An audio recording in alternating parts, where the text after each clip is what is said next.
कहानी की शुरुआत में एक शहर दिखाया जाता है जहाँ पर एक घर में लड़की अपने बाथरूम में नहा रही होती है। उसके बाद में अगला सीन दिखाया जाता है, एक लड़का अपने घर में टहल रहा होता है और वो परेशान हो रहा होता है और कहता है कि जब से लॉकडाउन लगा है कितनी प्रॉब्लम्स फेस कर रहा हूँ मैं। एक तो जॉब भी बंद है, ऊपर से बैंक की EMI, कैसे एडजस्ट करूँ मैं ये सब, पता नहीं यार कब खत्म होगा ये लॉकडाउन, क्या करूं कुछ समझ में नहीं आ रहा है। अब वो लड़का अपने पलंग पर परेशान होते होते बैठ जाता है और अपने मन ही मन कहता है कि शक्ति बिना कितना पागल है, बार बार रेंट के लिए कितना परेशान कर रहा है और अब मैं उसको क्या जवाब दूं, कुछ समझ में नहीं आ रहा, कैसे मैनेज करूं मैं ये सब। और उसके बाद में सीन दिखाया जाता है जब उस लड़के की पत्नी अपने पति के पास कमरे में आकर के दरवाजे पर खड़ी हो जाती है। अब वो अपनी पत्नी को देख करके बहुत खुश हो रहा होता है। तभी वो पास में आती है और कहती है कि क्या हुआ दीपक, बहुत परेशान लग रहे हो।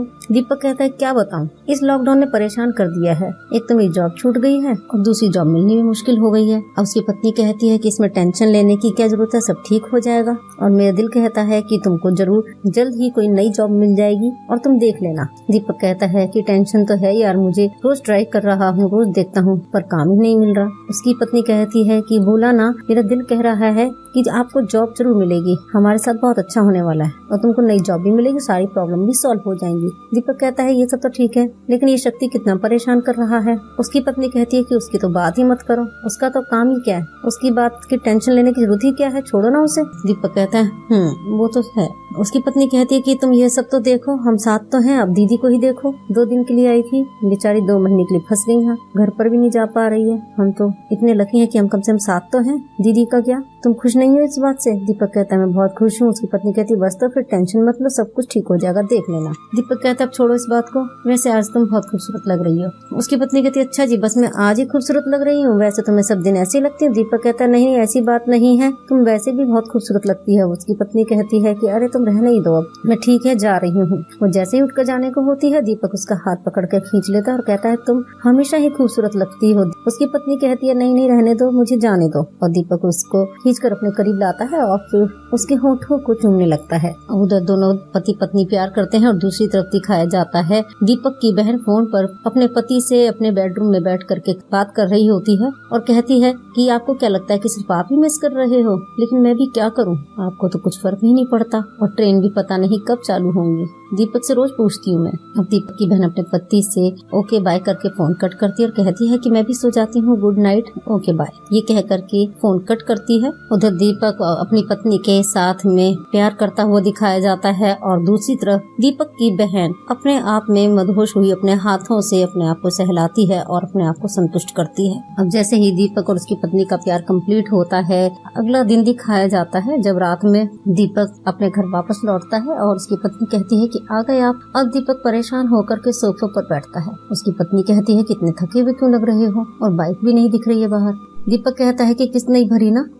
उसकी पत्नी कहती है कि ये सब क्या हो रहा है हमारे साथ। दीपक कहता है कि पता नहीं क्या होने वाला है, लॉकडाउन की वजह से बहुत परेशान है। और इतने में दीपक की बहन भी आकर के दीपक के पास बैठती है और उससे कहती है कि क्या दीपक पता चला ट्रेन कब से चल रही है। दीपक कहता है कि सुनने में आ रहा है कि 2 हफ्ते बाद चालू होंगी, लेकिन फिर भी पक्का नहीं है। दीपक की बहन कहती है कि अब तुम्हें क्या मालूम कि तुम्हारे जीजू कितने परेशान हो रहे हैं, बार बार फोन करते हैं। दीपक की पत्नी कहती है कि दीदी ये तो आपका अपना घर है ना, आराम से यहाँ रहो, टेंशन न लो और जो होगा सो देखा जाएगा। और अब वो दोनों भाई बहन को वहाँ से चलने के लिए कहती है। अब दीपक की पत्नी अपनी नंद को और अपने पति को वहाँ से लेकर के जाती है और डाइनिंग टेबल पर बिठाती है। इतने में डोरबेल बजती है। दीपक की बहन कहती है कि कौन आया होगा, मैं देखती हूँ। इतना कह करके दीपक की बहन दरवाजा खोलती है और दरवाजा खोलते ही वहाँ पर एक लड़का आता है जो कहता है कि दीपक है। उसकी बहन कहती है कि हाँ है और उसे अंदर आने के लिए कहती है। अब वो लड़का उसकी दीपक की बहन से कहता है कि जल्दी बुला कर लाओ और वो कहती है कि ठीक है आप यहाँ बैठिए, मैं अभी बुला कर लाती हूँ। और वो लड़का वहीं पर सोफे पर बैठता है और दीपक की बहन दीपक को बुलाने जाती है और कहती है कि शक्ति आए हैं मकान मालिक। अब दीपक कहता है कि मैं देखता हूँ। इतना कह करके वो उसके पास जाता है। दीपक की पत्नी अपनी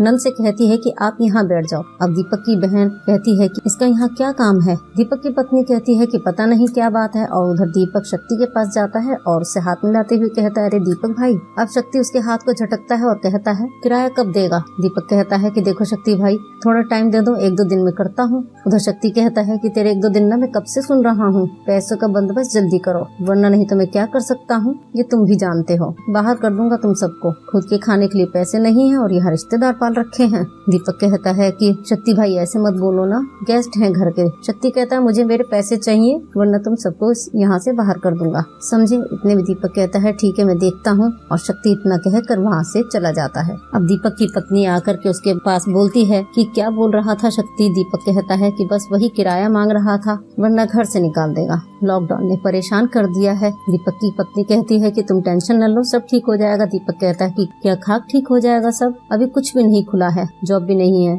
बाइक भी बैंक वालों ने ले ली, क्या है हमारे पास, कैसे सब करूँगा। अब दीपक की पत्नी कहती है कि चलो पहले खाना खाओ फिर बात करते हैं। दीपक कहता है कि मेरा मूड नहीं है आज। उसकी पत्नी कहती है प्लीज चलो ना, एक बात बताओ, खाना नहीं खाओगे तो क्या सब कुछ ठीक हो जाएगा? नहीं ना, पहले खाना खा लो फिर बात करते हैं, चलो दीदी वेट कर रही हैं, आ जाओ। इतना कह करके वो अपने पति को अपने साथ लेकर के जाती है। इसी के साथ में ये एपिसोड यहाँ खत्म होता है। हम फिर मिलेंगे अगले एपिसोड में, तब तक के लिए नमस्कार, धन्यवाद।